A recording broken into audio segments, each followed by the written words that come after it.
ಅವರು, ಪುರಸಭಾ ಅಧ್ಯಕ್ಷರಾಗಿರ್ತಕ್ಕಂಥ ಗೋವಿಂದರವರು, KUDA ಅಧ್ಯಕ್ಷರಾಗಿರ್ತಕ್ಕಂಥ, ಅಂದರೆ ಇನ್ನು ಮುಂದೆ ಯಾವುದೇ ರೈತ ತಾಲೂಕು ಕಚೇರಿಗೆ ಪತ್ರ ಬೇಕು ಅಂತ ಅಲಿಯೋ ಆಗಿಲ್ಲ, ಮೂಲ ದಾಖಲೆ ಬೇಕು ಅಂತ ಅಲಿಯೋ ಆಗಿಲ್ಲ, ಮತ್ತು ಮೂಲ ದಾಖಲೆಗಳು ಕಳೆದೋಗ್ತಾವಲ್ಲಪ್ಪ ಅನ್ನೋ ಭಯ ಇಲ್ಲ.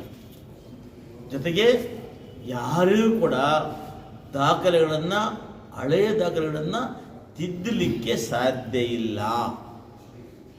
ಎಲ್ಲ ದಾಖಲೆಗಳು ಕೂಡ ಸಾರ್ವಜನಿಕರಿಗೆ ಅವರ ಕೈಗೆ ಸಿಗಬೇಕು, ಆ ಲಭ್ಯ ಆಗಬೇಕು ಅಂತೇಳಿ ವಿನೂತನ ವಿಶೇಷ ಯೋಜನೆಯನ್ನು ಇವತ್ತು ನಮ್ಮ ಕರ್ನಾಟಕ ರಾಜ್ಯ ಸರ್ಕಾರ, ಮುಖ್ಯಮಂತ್ರಿ ಆಗಿರ್ತಕ್ಕಂಥ ಸಿದ್ದರಾಮಯ್ಯನವರು, ಕಂದಾಯ ಮಂತ್ರಿ ಆಗಿರ್ತಕ್ಕಂಥ ಸನ್ಮಾನ್ಯ ಕೃಷ್ಣ ಬೈರೇಗೌಡರು ಹೊಸದಾಗಿ ಇದನ್ನು ಜನರಿಗೆ ಸಮರ್ಪಣೆಯನ್ನು ಮಾಡಿ, ಇವತ್ತು ನೋಡಿ ಹಿಂದೆ ಅನೇಕ ದಾಖಲೆಗಳನ್ನು ತಿರ್ತಕ್ಕಂಥದ್ದು, ರೆಕಾರ್ಡ್ ರೂಮ್ಗಳಲ್ಲಿ ಕಳುವು ಮಾಡತಕ್ಕಂಥದ್ದು ಅನೇಕ ಪ್ರಕರಣ ನಡೀತಾ ಇತ್ತು.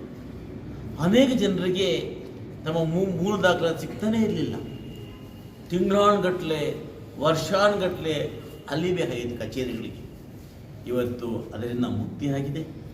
ಇದರೊಟ್ಟಿಗೆ ನೋಂದಣಿ ಮಾಡತಕ್ಕಂಥ ಪ್ರಕ್ರಿಯೆ ಇದೆಯಲ್ಲ, ಇವತ್ತು ಜಿಲ್ಲೆಯಲ್ಲಿ ಯಾವುದೇ ತಾಲೂಕಲ್ಲಿ ಯಾವ ಭಾಗದಾದರೂ ನೋಂದಣಿ ಮಾಡ್ಕೋಬೋದು.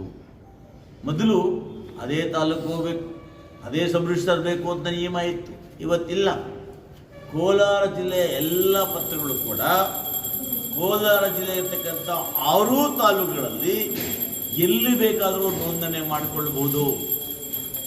ಇಂಥ ವ್ಯವಸ್ಥೆಯನ್ನು ನಮ್ಮ ಸರ್ಕಾರ ತಂದಿದೆ. ಇನ್ನು ಈ ಸರ್ವೆ ಇಲಾಖೆಯಲ್ಲಿ ಇವತ್ತು 1200 ಜನ ಸರ್ವೇಯರ್ಗಳನ್ನು ನೇಮಕ ಮಾಡಿಕೊಂಡು ಪ್ರತಿ ತಾಲೂಕಿಗೆ 2 ಸರ್ವೇಯರ್ಗಳನ್ನು ಪ್ರತ್ಯೇಕವಾಗಿ ಕೊಟ್ಟು ಆ ಮೂಲಕ ಏನಿವತ್ತು ದರಖಾಸ್ತು ಜಮೀನನ್ನು ಮಂಜೂರು ಮಾಡಬೇಕು. ನಮ್ಮಲ್ಲಿ ಏನು ಪ್ರಕರಣಗಳು ಬಾಕಿ ಇದ್ದಾವೆ, ಮಶಾಣ ಸರ್ವೆ ಮಾಡ್ತಕ್ಕಂಥದ್ದು, ಕಾಲ್ದಾರಿ ಸರ್ವೆ ಮಾಡ್ತಕ್ಕಂಥದ್ದು, ಕೆರೆ ಸರ್ವೆ ಮಾಡ್ತಕ್ಕಂಥದ್ದು, ಇಂಥವೆಲ್ಲವನ್ನು ಸರ್ವೆ ಮಾಡಲಿಕ್ಕೆ ಇವತ್ತು ಪ್ರಕ್ರಿಯೆ ಪ್ರಾರಂಭ ಆಗಿದೆ.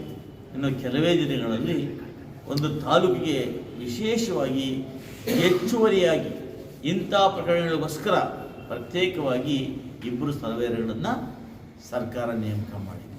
ಇದರ ಮುಖಾಂತರ ಇವತ್ತು ವಿಶೇಷ ಸರ್ವೆ ಅಪ್ಪ ಅಂದರೆ ಡಿಜಿಟಲ್ ಸರ್ವೆ ಮಾಡ್ತಾ ಇದ್ವಿ. ಮೊದಲು ನಾವು ಚೈನಲ್ಲಿ ನಡೀತಾ ಇದ್ವಲ್ಲ, ಆ ಚೈನ್ ನಡೆದ ಸರ್ವೆ ಲೇಟ್ ಆಗ್ತಾ ಇತ್ತು. ಇವತ್ತು ಡಿಜಿಟಲ್ ಸರ್ವೆ ಮಾಡಿದ್ದೀವಿ. ಡಿಜಿಟಲ್ ಸರ್ವೆ ಮಾಡೋದ್ರಿಂದ, ರೋವರ್ ಸರ್ವೆ ಮಾಡೋದ್ರಿಂದ, ETS ಸರ್ವೆ ಮಾಡೋದ್ರಿಂದ ಮುಂದಿನ ದಿನಕ್ಕೆ ಒಬ್ಬ ಸರ್ವೆಯರು 10 ಜಮೀನುಗಳನ್ನು ಸರ್ವೆ ಮಾಡಲಿಕ್ಕೆ ಅನುಕೂಲ ಆಗುವಂಥ ವ್ಯವಸ್ಥೆಯನ್ನು ಕೂಡ ಇವತ್ತು ನಮ್ಮ ಸರ್ಕಾರ. ಇದು ಬಹುಶಃ ಜನಸಾಮಾನ್ಯರಿಗೆ ಅರ್ಥ ಆಗೋದಿಲ್ಲ. ಇವೆಲ್ಲ ಕೂಡ ಇಂಪ್ರೂವ್ ಆಗಲಿಕ್ಕೆ ಸಮಯ ತಗೊಳುತ್ತೆ. ಆದರೂ ಕೂಡ ಒಂದೊಂದಾಗಿ ಸಾರ್ವಜನಿಕರಿಗೆ ಸೇವೆ ಮಾಡಲಿಕ್ಕೆ ಕಂದಾಯ ಇಲಾಖೆಯನ್ನು ನಾವು ಅಭಿವೃದ್ಧಿಪಡಿಸ್ತಾ ಇದ್ದೀವಿ.